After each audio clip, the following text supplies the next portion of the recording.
midnight sons and daughters. Where I go, you will not follow. It's such a bitter drink to swallow. The river deep that has no equal. Time is running out, no sequel. Oh yes. Got to strike while the time is right. Hey, yeah.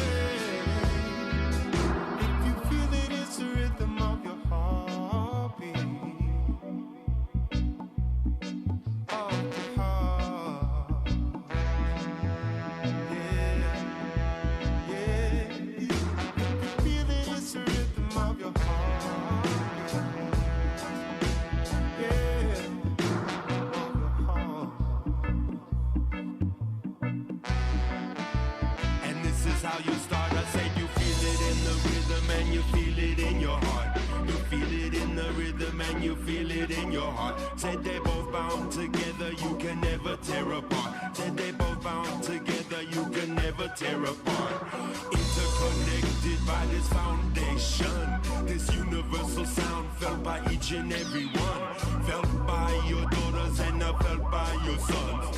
Heartbeat rhythm is the inspiration. Yes, it's felt in the hearts of the musician and spread around the world to each and every nation. DJ Fitchy dropped the top, the drop selection. Drop come to conquer like a true champion. Drop originated down in New Zealand. Top choice music, I said that's where we go from. Said the 12 tribes, the Bureau, and the Roots Foundation. Speak reggae music and I'm still number one. Take a step forward, take a step back. Looking for my destination. All your strategies, leave them at the door. We don't need no information. Living in the age of technology, but it's all the same to me now. Just keep it on the flame, keep the fire burning, keep the fire burning, strike while the time is right.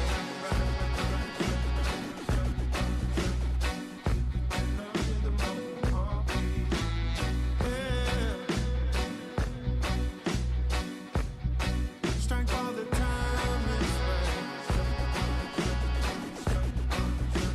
Oh no.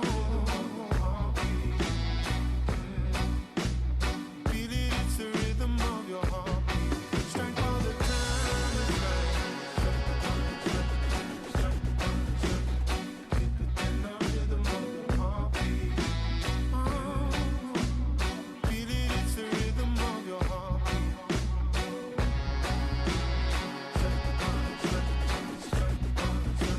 Got it dancing the rhythm of your heartbeat.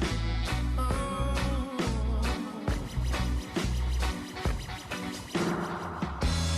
I can wait until the sun goes down. That's when I come around. Hey, yeah. Oh, I can wait until the sun goes down. That's when I come around. That's when I come around. Yeah.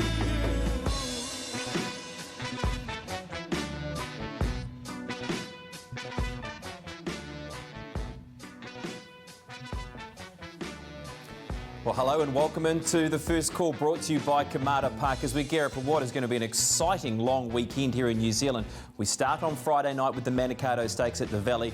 We finish on Monday, of course, with the James and Annie Sarton Memorial Stakes out of Te Rapa. Plenty in between, but of course on Saturday it is the WS Cox Plate, and historically it's been a battle of the Anzacs.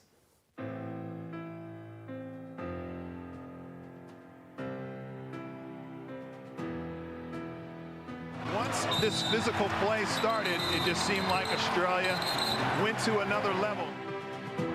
This has been a magnificent comeback by the All Blacks after all look lost. And that is it. Great landing. They're going to knock an underarm. They haven't believed it. That's a disappointing finish. Our Waverley's down the rails, Bone Crusher the outside, and Bone Crusher races into equine immortality.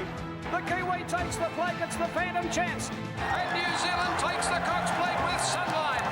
They hit the line. Ocean Park wanted to hit to all too hard.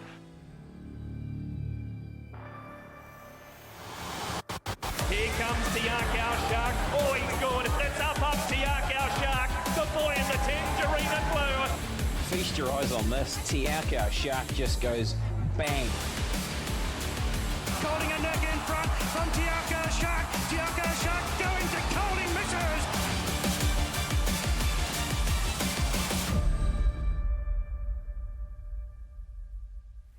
It's all on, isn't it, on Saturday for the WS Cox Plate?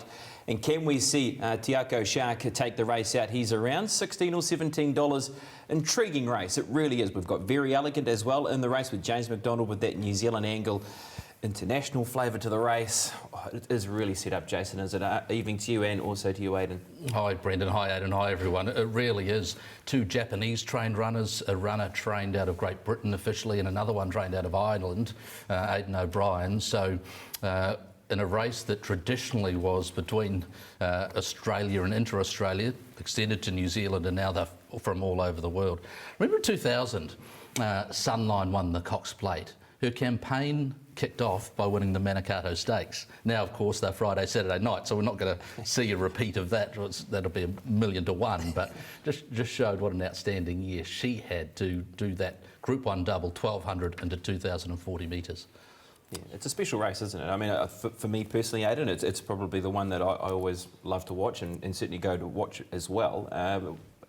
It's something about Moonee Valley, isn't it? You're so close, the horses are right in front of you. It's a big crowd. It's a special race. Absolutely, and it's got that New Zealand history. I think a lot of that is sort of going back into '87 and the whole Bone Crusher Waverley Star phenomenon, which really not only captured us back here because, you know, it was a couple of our, you know, great horse. Bone Crusher was just, you know, the superb horse of the people at the time, and then Waverley Star came from that dominant stable of Dave and Paul O'Sullivan. So Lance O'Sullivan doing the riding. I think it all stems from there. And we've had some decent horses go over and be pretty competitive in there since, you know, the likes of Silent Achiever and Jimmy Choo and Tycoon Lil and those sort of horses outside our winners such as Ocean Park and Sunline as well. So, yeah, I can't wait. And then we've got Bostonian and the Manikato. We've got 3 meetings for stakes races as well. So what a weekend in front of us. Post Winks is interesting for the Cox Plate this year as well, isn't it, Jason? Because, you know, when Winks was going for 4 and then was so dominant through the other races, when winning the Cox Plate, it was more about her just winning the race and taking it as a spectacle. This is a great betting race on Saturday. Well, we've got a full field and 4 that missed out that are on the ballot, and the controversy during the week that stemmed from a horse like Humidor who ran Winks so close, particularly in one Cox Plate that was very memorable, not getting a start. Got a 3-year-old in Castelvecchio starting, and of course Tiakau Shark, the Kiwi injection, for another expat Kiwi in Humidor. Some were saying that that was the spot that they were vying for, that last spot between the 2 of them. So it's quite a different look this year because of there being no Winks. But the marketing, the intrigue and the tension surrounding the race is still the same. We're just not going to see history in the sense of a 4th Cox Plate by one horse.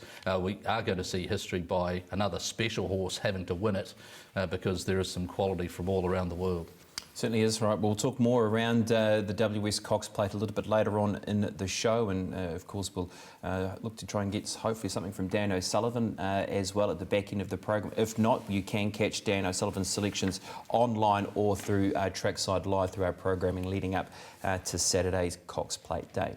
But we do need to concentrate on our features here because, as the boys said, we've got a fair bit to look forward to with 3 domestic meetings on Saturday, and we're going to have a look first of all at the Barneswood Farm Soliloquy Stakes out of Wellesley.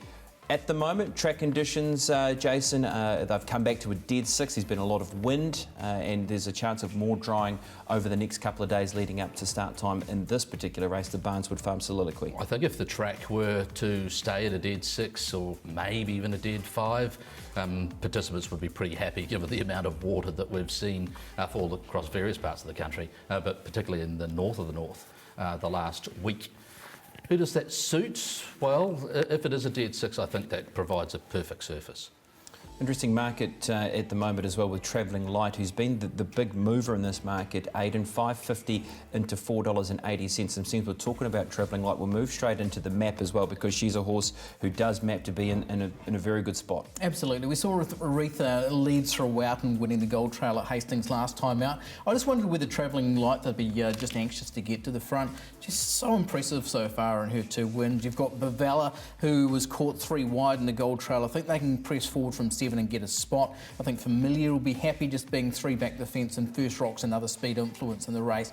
Outside those, what do the others do? Well, maybe they can look for a position. I thought Loire might be a little bit handier than most people would have it. I've got it quite handy there from 13. I think they can press forward. I wonder whether they might chance their arm, and a lot might have to do with track conditions. Those horses out 15, 16 and 17 have got tough jobs to do, and I think horses like Has to Be Good, Kia Retta go back. Well, let's go to Kia Retta. This is one of the back markers we were going to concentrate on first of all as well, Jason, and this is an effort when winning out of Te Rapa, and it does get the chance of looking at Bellamente as well. This is a win out of Te Rapa back on the 4th of October. Really strong performance. I think the runners in this race have a little bit defined on a couple of others, and I think, as Aidan mentioned, the map's really important. I don't think, Aidan, I'd be interested to hear your thoughts. Is this race going to be run quickly enough for horses like Kia Retta to work into it late, or are they really going to be sort of sprinting in the straight after having a soft middle section that's going to make it really hard for those back in midfield? Well, it depends, doesn't it? Especially with those horses drawn wide and horses who might just have, is there going to be the intent? And the other thing, are horses like Kia Retta even going to start there? I have just got a text from Bruce Perry as well. It's definitely Kia Retta. I know it's I think it's Italian, so that is definitely the right pronunciation of this horse, but no rider declared as we make this program on a Thursday night, so perhaps they're heading towards Monday's James and Annie Sarton Memorial Stakes at Te Rapa. There's a few fillies in there, so we do have to tread a little bit warily. Sorrentina's in that same sort of bracket as well. Yeah. Who's got a better draw. Bellamente, so there's a few of them as well, I think. So here's Travelling Light. Now, this was some sort of win from Travelling Light here, Jason. Yes, the track was off. It was rated a heavy 10. We didn't have the likes of Equinox and Double Impact, and a few of those horses that came out of this race.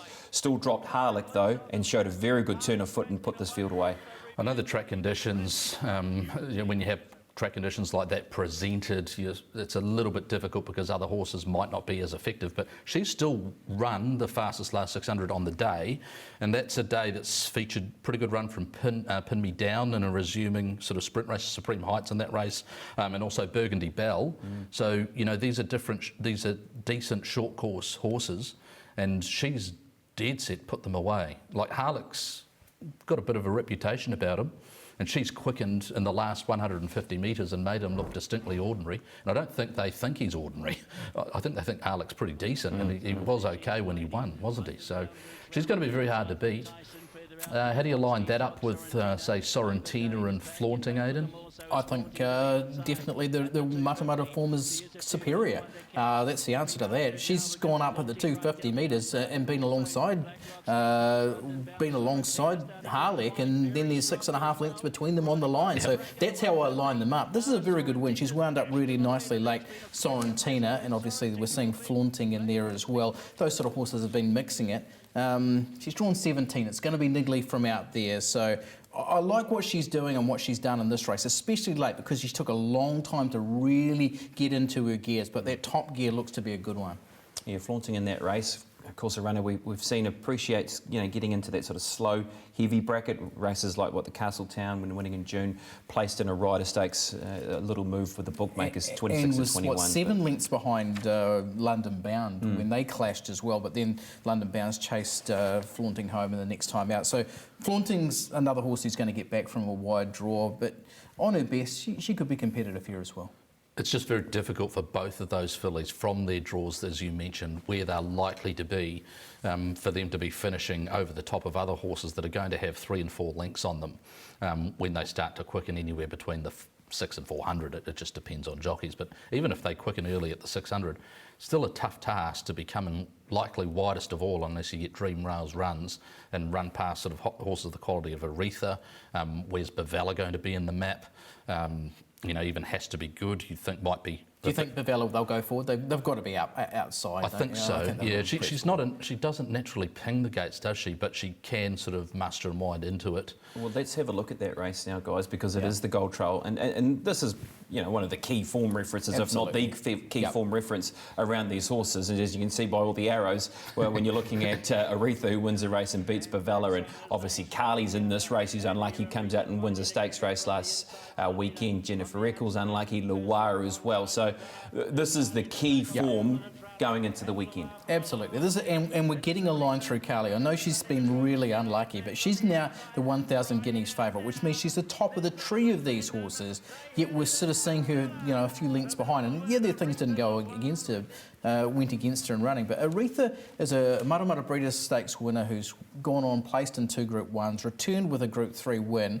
And yeah, there was nothing in it on the line with her and Bavella, and there's nothing, you know, the run of Loire, who's finished in the quickest last 600, Jennifer Eccles, who's one of the last 600s of that race as well. But that's the key form race, and for mine, like, I just don't want to be playing against Aretha in any shape or form. She's done nothing wrong, and she's going to be the one who I think bounces out of that race. It's interesting that there wasn't a heck of a lot of tempo in that race, and the last 200s of those horses that we've sort of discussed, Aretha went 11.6. And Bavella managed to go a length faster last 200, but quite a bit faster, length and a half, nearly 2 lengths quicker, both Loire and Jennifer Eccles last 200. So if you're thinking about stepping up in distance from 12 to 1,400 metres, then that's in the back of your mind saying, OK, are they stronger horses, or is that just the illusion of what happened in the race and what work each horse did to get to those positions before the sprint went on? So I think the biggest question mark for Bavella that Connections have is how far will she go? Is she a 1,200 metre horse? Will she get to 14? Against her own age, is she going to be a 1,000 Guineas candidate? Well, she'll have to show it at Wellesley over 14 for them to get really keen. I think you've still got to roll the dice and go to the Group 1 for the fillies, but how far will she get? So will 14 be the extent of her range? Will it be a bit longer? And even outside those sort of horses, Has to Be Good, who trialled up beautifully. She's got into traffic, 250 metres out, gets out late, and then was hitting the line really nicely as well. So she's another eye catcher. I think that is the key form line, that Gold Trail, and it's just really how Travelling Light for me measures up against that form, because this is a quality renewal of this soliloquy. I don't think I've seen one basically as strong as this. But I really think, and the more I think about it, I think Aretha could be something special. She might be the next, you know, dare we say it, sort of, you know, the good horse out of the Baker Horseman. Well, the good thing about her is her pattern, right? She's drawn well, she's going to be there, so she is going to take all the running down. She is going to be rated accordingly, so that's a massive plus. You've got a lot of horses that are, their natural tendencies are to be able to find their feet and then sort of finish on. Like you speak about Has to Be Good, where her last 200, even though it looked like she was flashing home, was actually inferior to both Loire and Jennifer Eccles. And you look at that and you go, well, you've got to be on Has to Be Good next start, but actually she wasn't as strong as a couple of others in the race, and they did finish in front of her. So yeah, it is a puzzle, but yeah, I know what you're saying about Aretha. I'm very reluctant to So how do we play? discount How are you playing? Well, I really like the run of Loire. I know that the stable have been spruiking her as a horse that they're more as confident as most others. I know they rate Carly highly, but getting over ground is a positive for her, and she races like that. And I have to be with Travelling Light. I want to slot her in as sort of the benchmark out of this bunch of fillies. You put your opinion on the line, could be wrong, but that was just too good a performance at Matamata not to really take notice. And you know, I feel not great about leaving out Aretha and even Bavella, because you know they've quinelled by a nose the Gold Trail, which is traditionally the real indicator of these fillies. Yeah, deep race. I don't want to be leaving out those type of horses either. You can't back them all. Exactly. It's and not we like haven't even Pokemon. spoken about Ala Luna, who's like a Group 1 performer from last season as well. The horse I'm going to leave out here is Bavella. I don't like doing it. I'm going to put 5 of them in a box Quinella. So we're going Aretha, Bellamonte, I think's a big improver into this race. Travelling Light Has to Be Good, and Loire as well.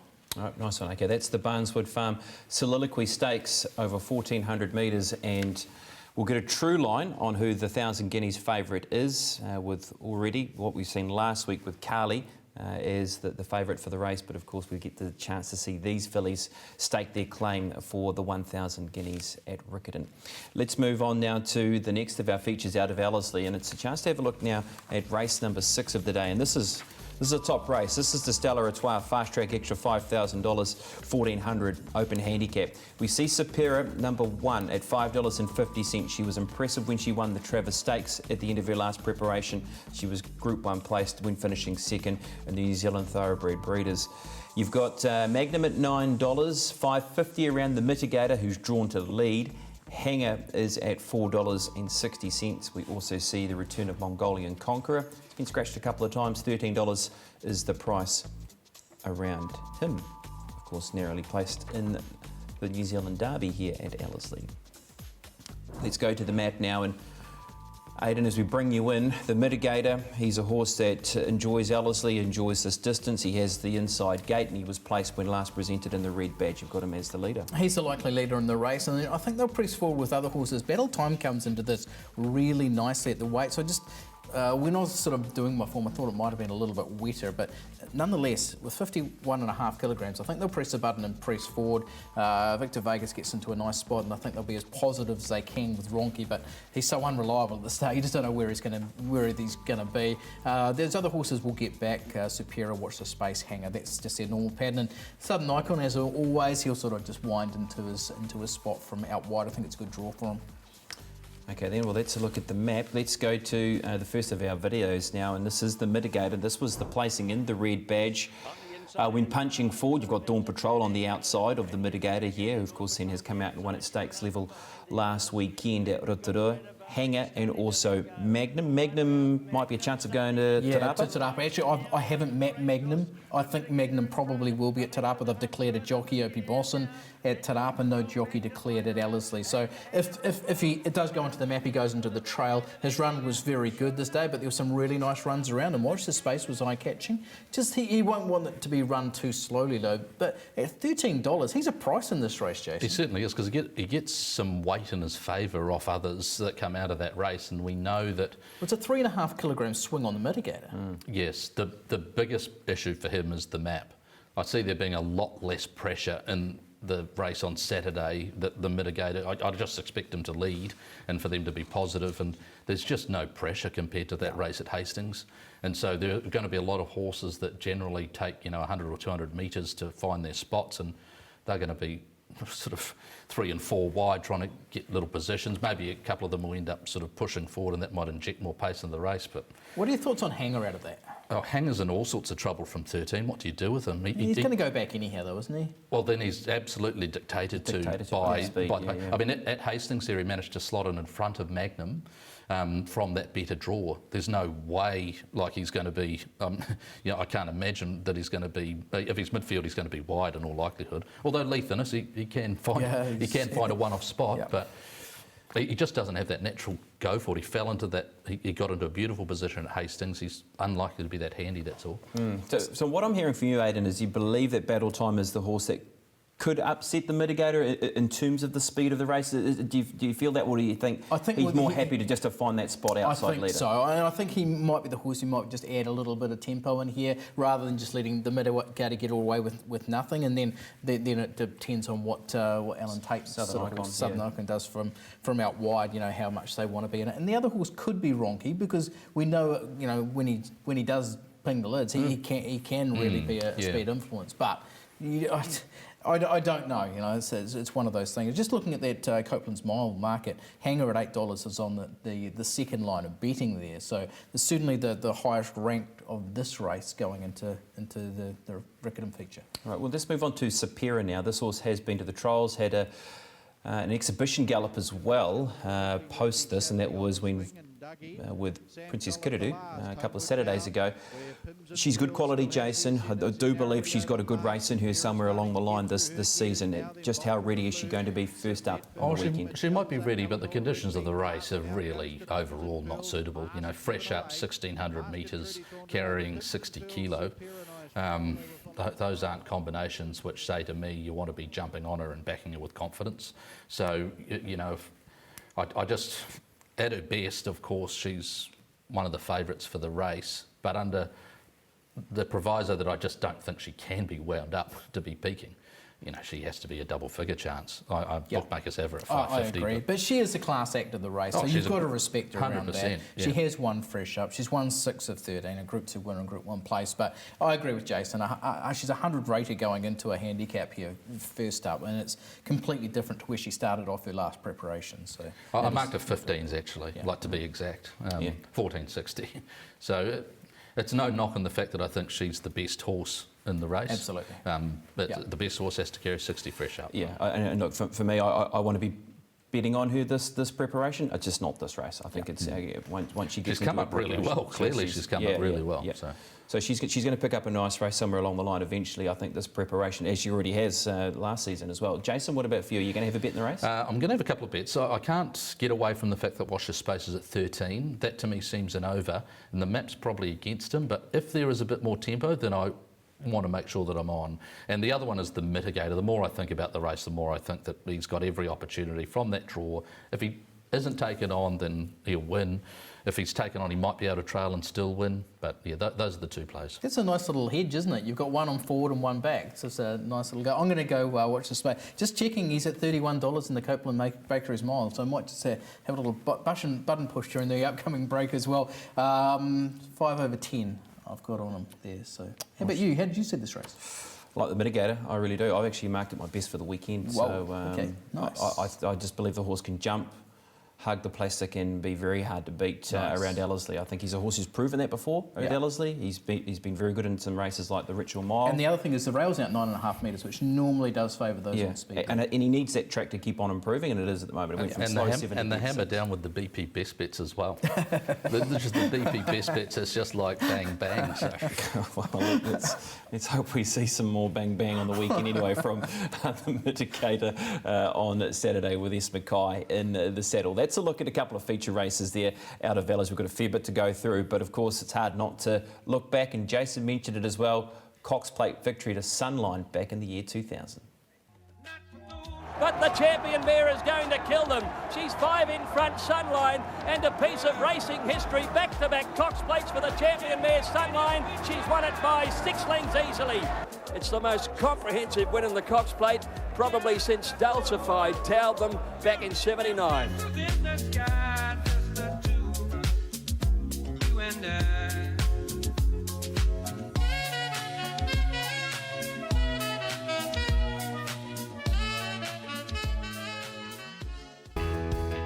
Kamara Park is a one-stop shop when it comes to preparing budding champions for a racetrack career.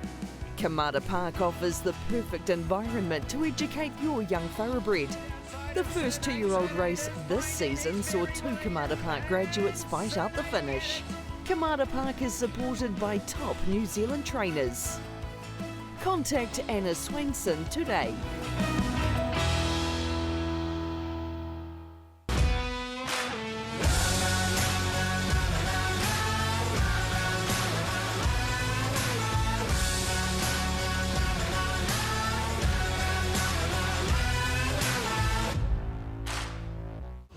This is it. The Spring Carnival is here and they're off and racing. We're set for the most exciting Spring Carnival yet with TAB Spring Loaded. Get your money back if you don't run last. And you're in the money is first with bonus bets for you second, third is bonus for you too, and fourth C's bonus for you as well. TAB Spring Loaded. Place a fixed odds win bet on selected races through your TAB account, and if you don't run last, get your money back in bonus bets. Visit tab.co.nz/springloaded for details. TAB, now you're in the game. The First Call, brought to you by Kamara Park, one-stop shop for your horse's preparation. Savabeel with 100 to go, the leader. Fields of Omar's coming after him, and then Starcraft, but it's Savabeel in front, and it's a 3-year-old's Cox Plate. Savabeel beat Fields of Omar a length.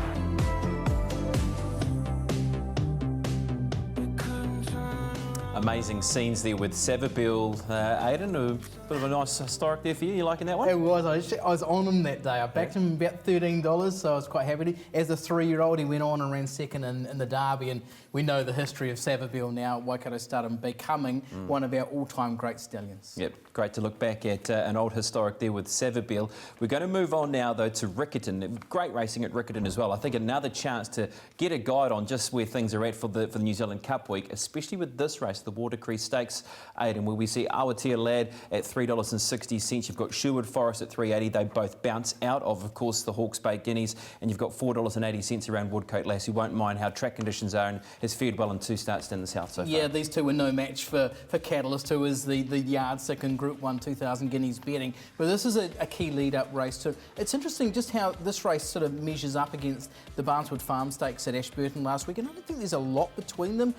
So I think they're fair prices around those two. Woodcote Lass was just doing so much work on speed last time. It has to be a fair contender. Lightning Jack was an eye-catcher last time, wasn't it? I know it's still a maiden, but that run was superb, and at $21 might offer a little bit of value. OK, well, that's how things shape up with the market. Let's maybe have a look at the map now for the race, Aidan, and this is how things map out where you're liking the Taylor's Niece. You've got Woodcote Lass, who's drawn a low barrier to be able to take a good spot and behind pressure as well. Yeah, I think so. Bronte Beach is a horse who just doesn't have really great gate speed, so he can get in there sort of 3-back the fence. I expect Woodcote Lass to cross, and that will let the Taylor's Niece go. It'll be Kevin Hickman if we got that exactly right. Here? Awatea Lad is a tricky barrier draw 13. What do? I think they've got to try and push the button a little bit. All About Magic's another really tricky barrier draw, and Sherwood Forest, another tricky one as well. I think they've got to go back with Sherwood Forest, but who knows? Lightning Jack's got no speed as well. Maybe there's a chance for one of these to slot in here, but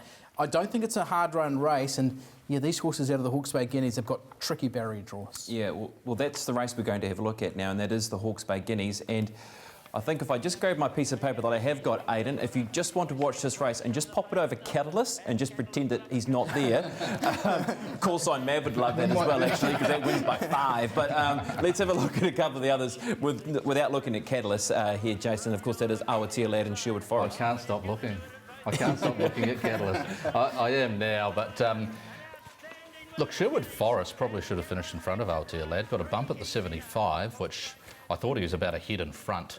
Got a bump at the 75, which lost him ground, and then Awatea Lad was able to put the nose back in front. What we didn't see at the start of that race, and this is where I'm not sure about, I fully agree with you on the map, Aidan, is that Sherwood Forest jumped and was probably about a length in front of Awatea Lad. They decided to snag it back. I hope you're really committed to riding Awatea Lad quietly in that race. I just wonder whether if Awatea Lad goes forward, they might also press the button with Sherwood Forest and go together. And if that's the case, I think it probably increases the chances of Sherwood Forest. So I thought it was a really good run in that race, and I sort of had it about a length superior to Awatea Lad. Both good performance for a race like the Water Crease, but I just edged towards Sherwood Forest as being a better performance. Well, the beauty is you go back and have a look on the Love Racing website, and you see that new Stewards vision they've got up there. You see how wide he was, Sherwood Forest, for the first 200 or 300 metres of the race before they've had to go back and sit sort of 3 wide back in the field. But there was 6 and 7 wide at the start of that race. So once again, he's got that tricky barrier draw though. So what do they do? You know, it is going to be about intent early as well. And the other thing is that Riccarton has been sort of advantageous for those horses being sitting wide anyhow at some time, but you still want to have some sort of cover if you can get it. Yeah, well, Positivity certainly got him the result 2 starts ago anyway. They were keen to be able to put the horse in the race by sitting outside leader in that race that he was winning and beating the likes of Gigolo George and Carolino and Holy Mongol Emperor and co. So let's a look at Sherwood Forest and also Awatea Lad. Let's go now to a vision here of a couple of races we want to show you. This is the All About Magic Woodcote Lass performance.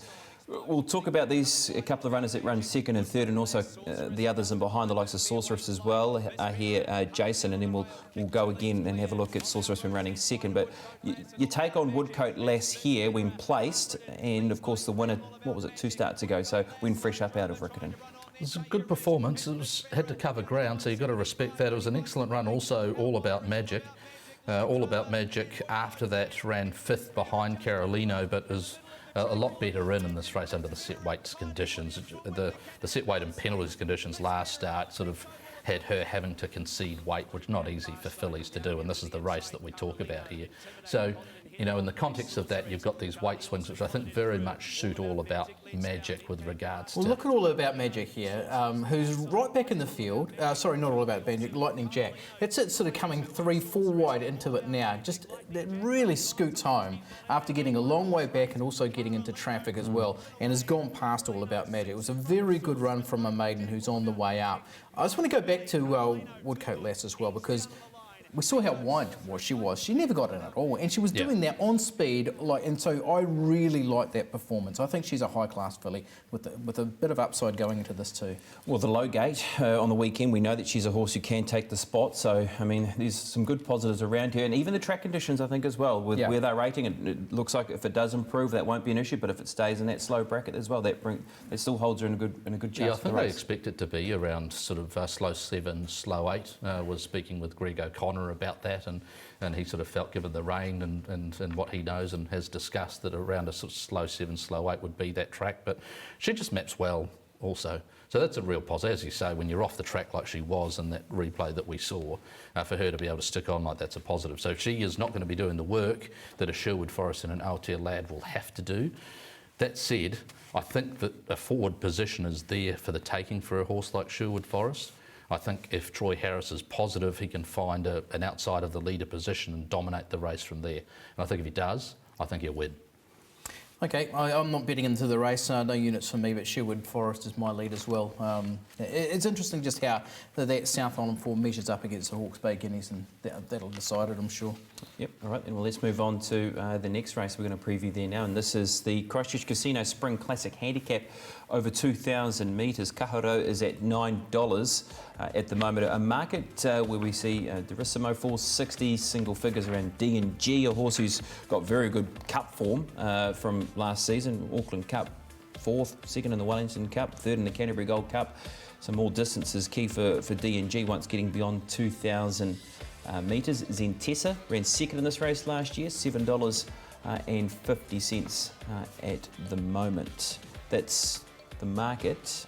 How do things happen early doors over the 2,000 metres? Well, I think that's fall into place. It's the tricky one's Kaharo, who's drawn out there in 13. I think they can get forward and get to a spot. So I think that they've got to be really positive, Jasmine Fawcett, here from a wide gate, even though there's 60 kilograms on his back. I think they've got to be positive, and I think there is a spot, because I think it's just a matter of fact map that, you know, they'll just slot and take their positions here. D&G comes in 5 kilograms better than Lokanora from that last start after only going down half a length. So he's getting better and better. She is, sorry, but she doesn't have any gate speed these days, so I think she'll be back on the fence. Okay, well, let's go to that race that you've just spoken about, Aidan. It is the North Canterbury Cup. The winner is Lokanora. Is this the race we need to use, Jason, as our guide?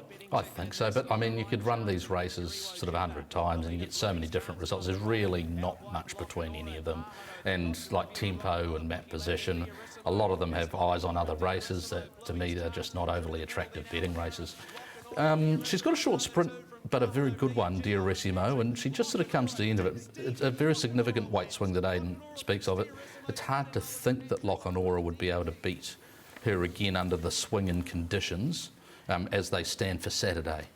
It just depends. Like, D&G is a horse who needs to take time to wind up. So, like, you're talking about one with a short sprint against one who nearly needs to wind up, and D&G and behind them there was looking for racing room, so just couldn't get into her rhythm. So if she's in clear running and she's settled early, then she's going to take if they ride her like that, she wins the race. We've seen her do that before when she rolls along in front on a dead to slow track. She does need some cut.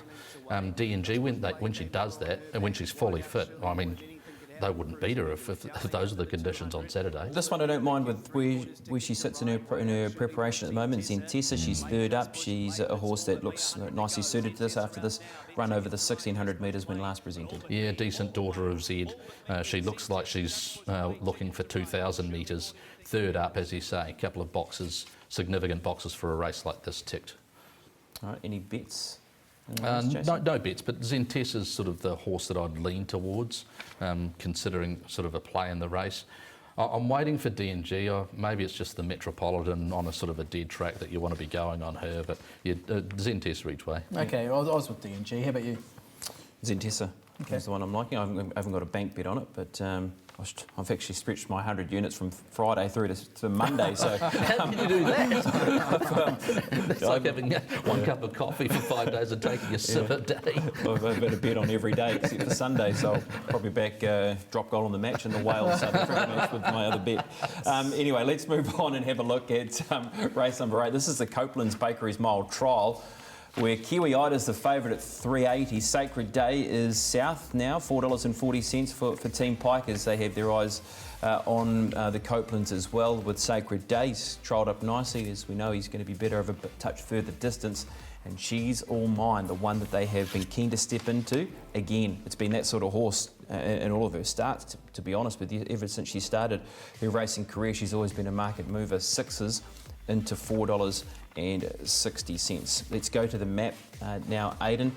She's All Mine is a horse that is normally positive out of the barriers, and you've certainly got her up contending for the lead. Yeah, and maybe the leader, depending on what they do with Ticket to Ride, because if Ticket to Ride really puts some speed into this race, it might mean that she goes forward and crosses Monza Circuito here, who's another speed influence. I think they'll be really positive with Excuses and Camino Ricosto as well. Upper hand should get a nice run in the race, and then you've got those sort of horses who are looking for further distance or resuming, sort of getting further back. Kiwi Ida have got one off the fence in midfield. I think she's still got to be one of the key horses in the race. Well, let's go to Kiwi Ida, and she's been in terrific form this campaign with a couple of unluckies and then getting it done last time to the races. Cosiasano aboard again, Jason, and gets that weight down to 57 kilos.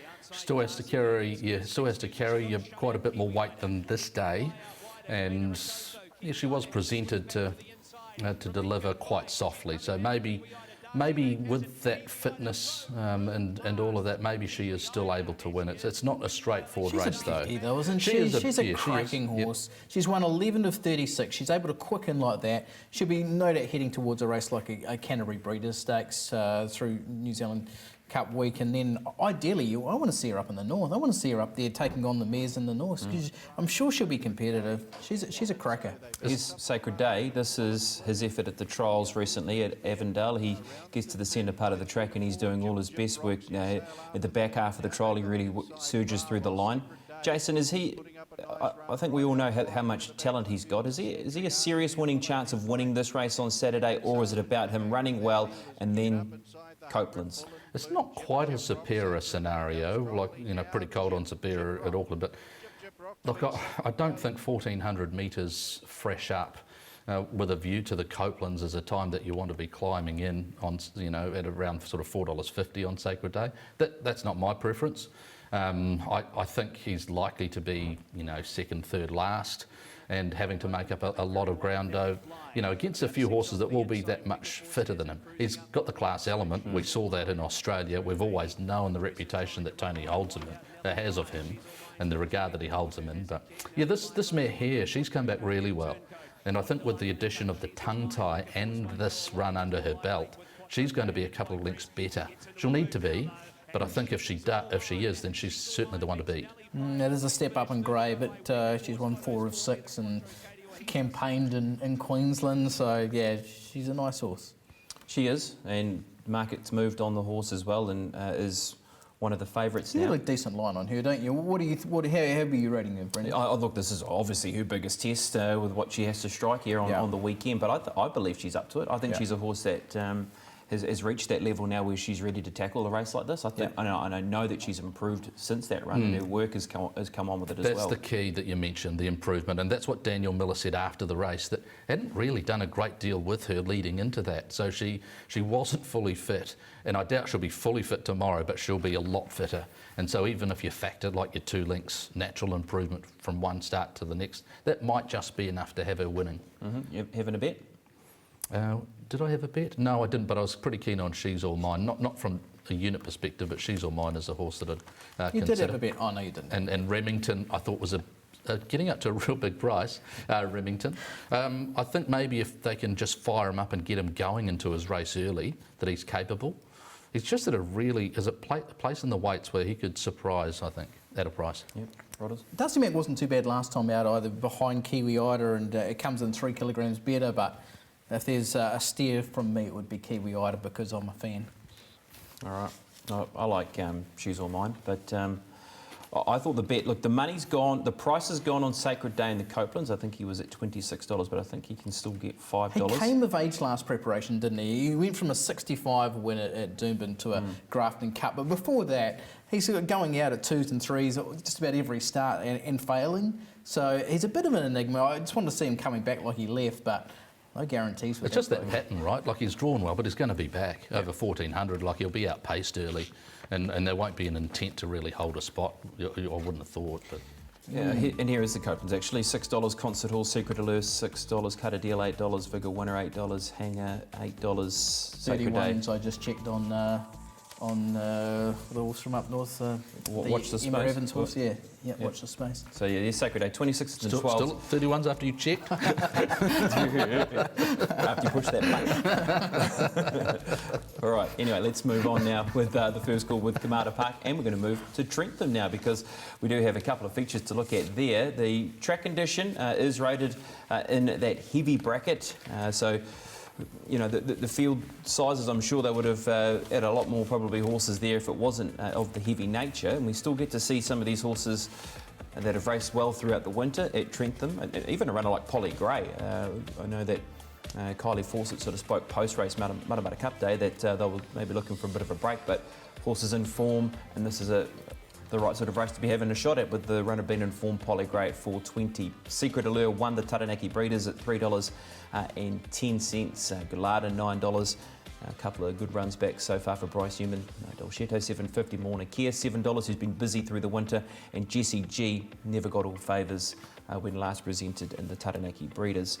Come to you, Aidan, with how you see things mapping. Yeah, it favours Morna Kia, no doubt. They'll press forward, and in behind there's not a lot of speed. It'll be about rider intent from jockeys such as Leah Hemio and Irish Flame, what they do with Dolcetto, and even Polly Gray, because she's shown speed before. She was really soft in that Matamata Cup though, and that was ridden from off the speed. So I think Morna Kia's undoubtedly the leader in the race, but outside that, you know, they might be just going pretty moderate speed. That's the challenge, isn't it? There are a couple of horses, as you say, Polly Gray one, Guiada the other one, that has shown to be really effective, being given a little bit of cover, relaxing, and then coming with their runs. Both of them have sat on speed previously, but they've run really well, just with that sort of soft sit. This is the Premier meeting, Trentham, but of course at this time of the year there aren't many trainers around New Zealand that want to be putting their horses with a view to a spring campaign on a heavy 11. So that's knocked around the fields, and that's just what happens when you have a very, very wet We are getting a couple come out of a Group 1 Livermore Classic, though, and a few others out of stakes races. The Taranaki Breeders is a good guide as well for this race. So let's go to that race now, because Secret Allure. One thing we know with Secret Allure is it's a horse who's won a Desert Gold at this venue, has also won on a heavy 10 when winning a listed air freight stakes, and then this win, after getting back in the field, weaved a path, did Rosie Myers to win, and as I said beforehand, Jessie G was a bit unlucky in behind as well here, Jason. Got that run that Jessie G didn't. I don't know that Jessie G was quite quickening like Secret Allure was. In fact, I know she wasn't. That said, you'd say that it's worth a length for Jessie G. So there's not a heck of a lot between them. I just think that brilliance that Secret Allure has in those conditions, that ability to really sprint, stands her ahead of a horse like Jessie G. And it's unlikely to be a grinding race, I don't think, unless, maybe Dylan Turner will have ideas on Morna Kia to say, hey, you know what, I'm just going to roll, and I'm going to see if you can handle a Trentham heavy 11. Yeah, and hopefully I will in doing it, you know. Yeah. Maybe that's the best way for him to win the race, is to just go, your fitness, I'm going to test it on Trentham Gardens today. Well, then that's how Morna Kia can do it, because it's an incredibly tough horse. This is Polly Gray. She spoke about that's Aidan soft, isn't it? Winning the Matamata Cup. This is really soft. She actually jumped okay this day, and then Sam Weatherly took her back. I was quite happy to put her into the race, and she's gone up and won this with a leg in the air. She's going really well. She's won 6 of 13, 3 of 5 on heavy tracks. And I thought from 53 kilograms, that's a real advantage for her. She's just won a listed race, and she comes into a Group 3 on 53. So, she's got to be a contender because she loves a wet track as well. Yeah, a couple of other horses just to quickly mention before we get your bets, guys. Platinum Invader, even Irish Flame. I think they're two horses that can be chanced at the race. Platinum Invader did run 3rd in the New Zealand Derby. Are we giving that any chance? Yeah, I am personally. He was. You'd look at his run at Hawera, and he was well covered by Guiada, who was a good runner in her own right. But I just like the fact that second up over 1,600 metres, he might be able to smoke them. I have a huge respect for his ability.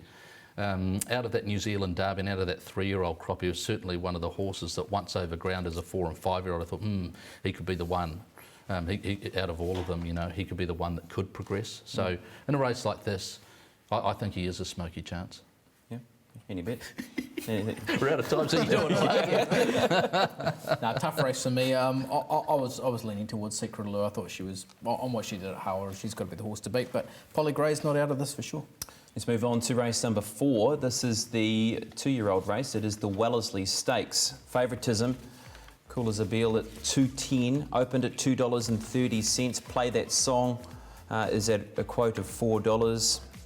Delatere at $4.40, of course, ran second behind Cool as a Beal. We've seen this runner go to the trials since and be impressive at the trials by winning by 2 1/4 lengths for Jamie Richards. Jonathan Parks takes the ride aboard this runner.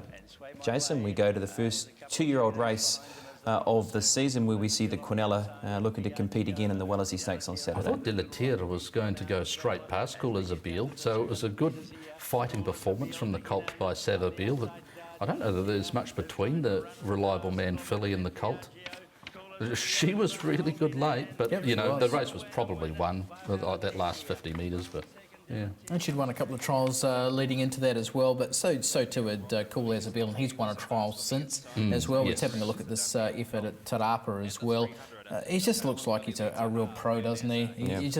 He's just doing this on natural ability. He's a Savabeel colt. I don't think there's too many concerns with a heavy track. Some nice horses coming into this as well. Neil Moon's going to go to Wellesley, speaking to Chad Ormsby today. Only Words was a 5-length trial winner at Avondale, so give that a chance. Play That Song was a winner on debut, and Platinum Dubai a winner at Otaki on debut. But the way I was playing it was Cool as a Beal. I'm happy to put him on a win basis. How about you? I plumped for Play That Song. It seems ridiculous to be going against a Tiako 2-year-old. We know the record that they've developed over the last few years.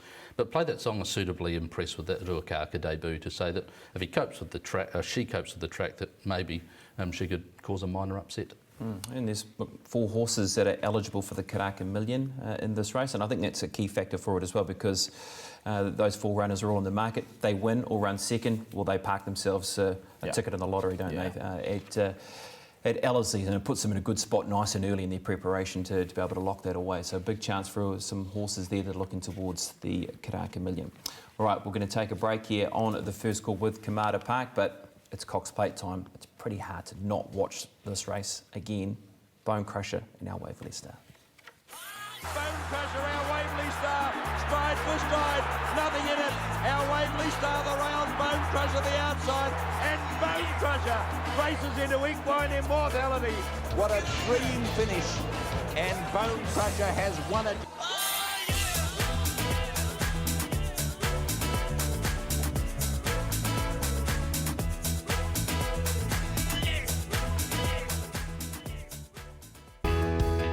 Kamada Park is a one-stop shop when it comes to preparing budding champions for a racetrack career. Kamada Park offers the perfect environment to educate your young thoroughbred. The first 2-year-old race this season saw 2 Kamada Park graduates fight out the finish. Kamada Park is supported by top New Zealand trainers. Contact Anna Swainson today.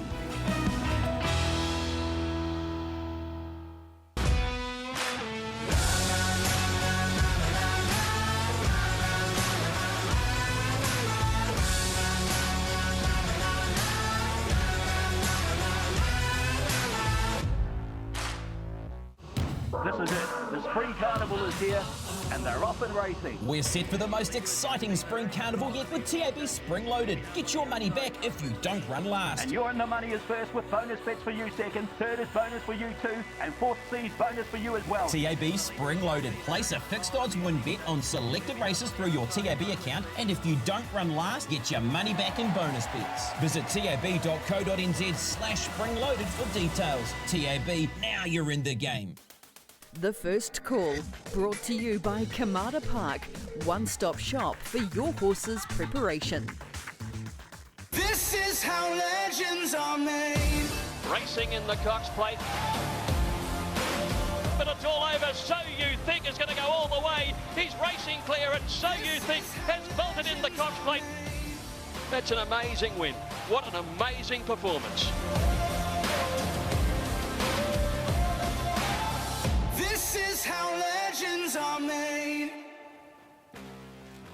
I'm cranking up on the... Well, it's time to talk Cox Plate time now, team, and well, it's a race that we've already spoken about at the top of the show that is very even. We've got the international influence through the race as well, but Les Gracio is at 370, a horse that is the Japanese Raider, and we've heard a lot around this horse, Jason, that potentially could be better than what we saw last week as well. A Murder Glass from a lot of the connections. Is that how you rate the form as well around this run? She's a very high-class mare.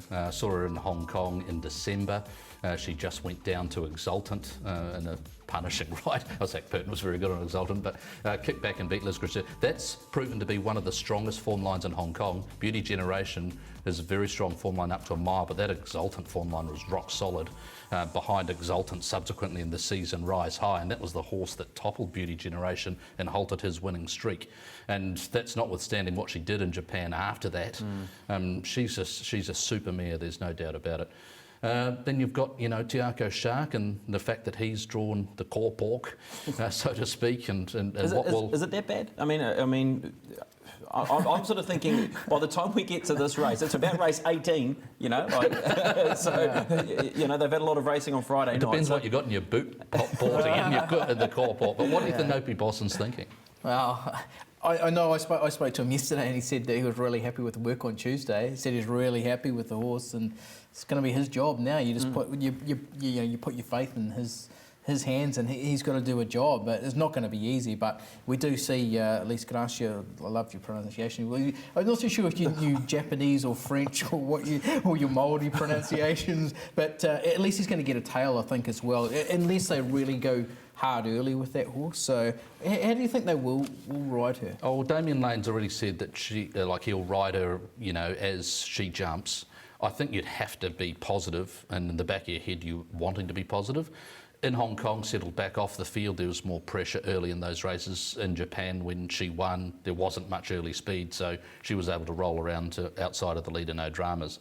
I think there might just be a little bit more speed in the Cox Plate on Saturday as jockeys realise actually we do need to be finding that spot. Well, that's got to be good for Tiako Shark, right? Yeah, for sure. And if you want to back a Kiwi, the TAB are running that Back a Kiwi promotion. If you back Tiako Shark in the Cox Plate up to $30, then you'll get a bonus bet if he places second or third up to that stake with a max of $30 through your account. Well, we saw what he did in Sepsum Run. He came in giving weight to the winner.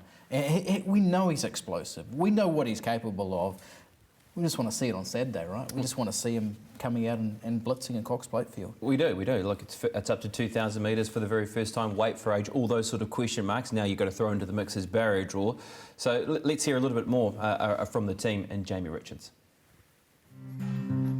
Just in these big races, you need every little ounce of luck to help you along the way, especially when you're doing a couple of things for the first time against these big weight for age guys in Australia. So he's got to go to a new level to be competitive in a race like this. This will be his biggest test by far.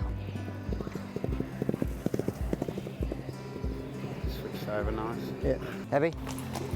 That's perfect. The exchange is perfect every time. Okay. That'll tie him up nice. It's first time here at Moonee Valley with a horse. But this is sort of what we wanted to do with him, bring him here and expose him to a couple of bits and pieces and get rid of some nervous energy. So I'm glad that we've done that. But he hasn't won a Group 1, but he's a Group 2 winner and he's Group 1 placed in Sydney. So he's got good form, albeit not weight for age form, but he's certainly the horse on the up. Everybody's talking about him and he's got a fair bit of hype around him as well. A New Zealander, Tiako Shark. If you had have asked me 4 or 5 years ago if I had a horse in the Cox Plate at 30, I would have sort of laughed at you when I finished varsity. So no, it's a great effort and a lot of hard work's gone in. It's a tale of two different stories here. Ben Hayes is absolutely delighted. He can't get the smile off his face. And Jamie Richards, who says us Aussies don't look after our Kiwi mates? That is what you call the visitor's draw. He's going to have to be at the peak of his powers on Saturday to be competitive from out there.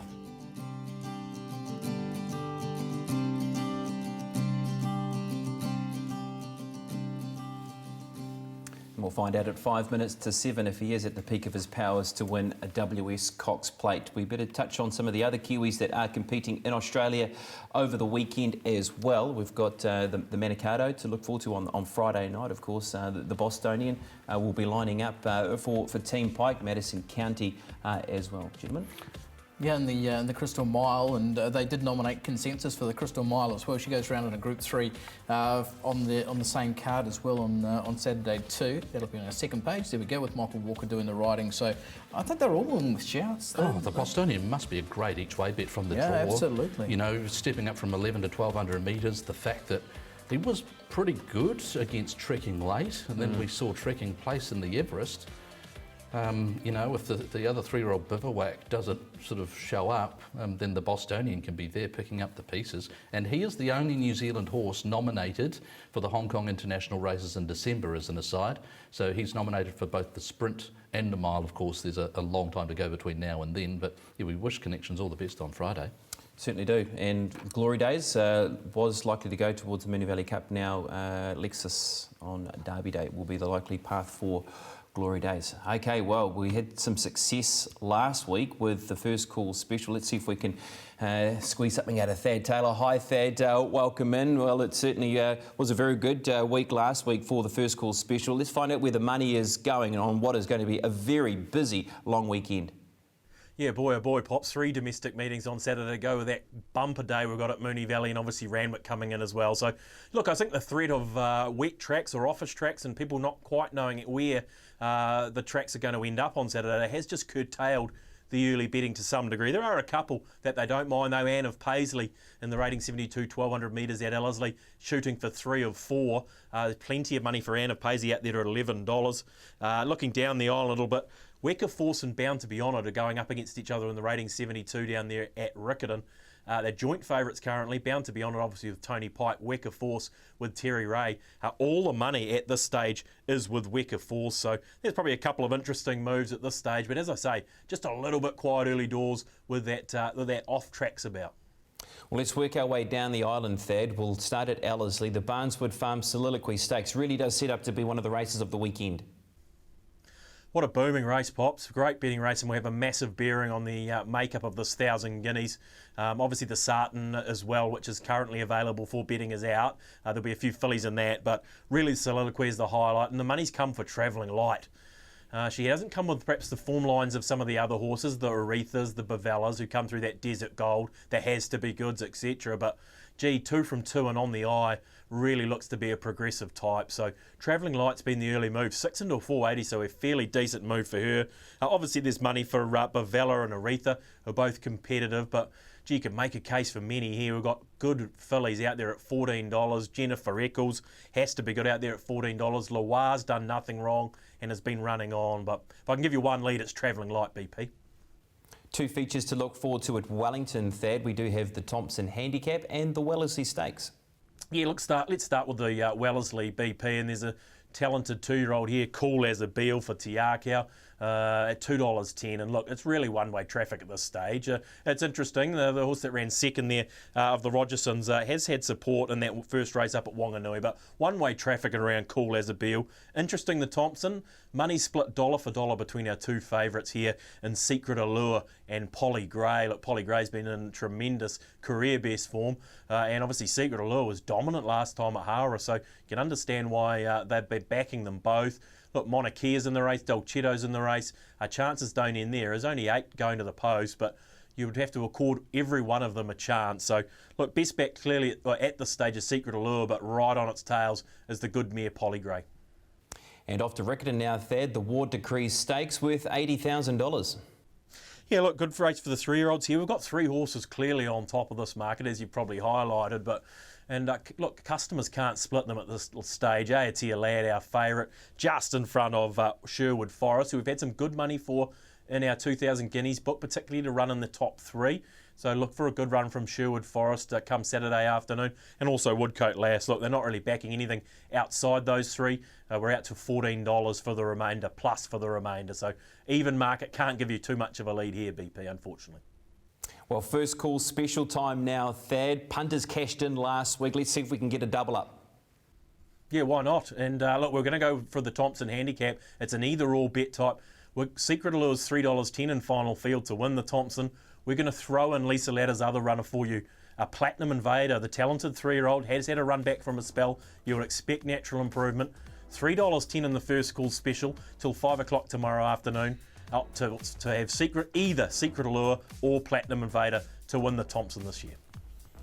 So there's the special from Thad. Thank you, Thaddeus, on option 850, $3.10, gentlemen. Secret Allure and Platinum Invader. It's very tempting.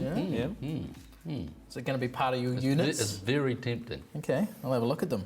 All right, well, we better get to our bets now, and let's go to you, Jason. Go for it. I'll get through this pretty quickly. Not much time, but Travelling Light and Loire on that page. Don't mind intrigue either at Wellesley. Also got a couple of plays at our other two New Zealand venues. Trentham Trifolium, that'll be the best of the weekend for me. Sherwood Forest and Leaderboard, one of the better bets at Riccarton for mine. I'm happy to play the Te Akau 2-year-olds at both venues here, looking at the Box Cornella and the Soliloquy, and for my faithful, a double down at Trentham. There we go. All right, I'm going to start tomorrow only in Jakarta for Alex Oliveira. First starter, Snitzel mare that's ready to go. 15 units to win on that horse. Alizé, like Quiz Kid to win the first. The Mitigator, going to make that my best. 20 units on that. Oraki Overlord going each way on that runner. Trentham, Secret Allure, 14 units, and a little bit of Jessie G. Riccarton Exaltation, 5 units to win. The half to Melody Bell, she's on mine. Monday, Dragon Leap, 5 units on that run if it makes the field in race 3. No Moa Tharge with the sunnies on. 10 units on that. That really was a good effort to spread your 100 units across the weekend. Yeah, well, what do you like for the weekend, Jason? Look at this. Jeez. Now, Trifolium. I've gone with Press Baron, who's unbeaten in a couple of trials. Written Tycoon colt on debut. I think they really like this horse and should be in the trail and going past them in the straight. All right, I like the Mitigator. Can jump from inside gate and be the one to beat. I thought it could be hardest to beat and might be tricky to get past. Thanks, Jason. Thanks, Aidan. That's us. That is the First Call, brought to you by Kamada Park. It's been a busy show, and of course we really do look forward to WS Cox Plate Day.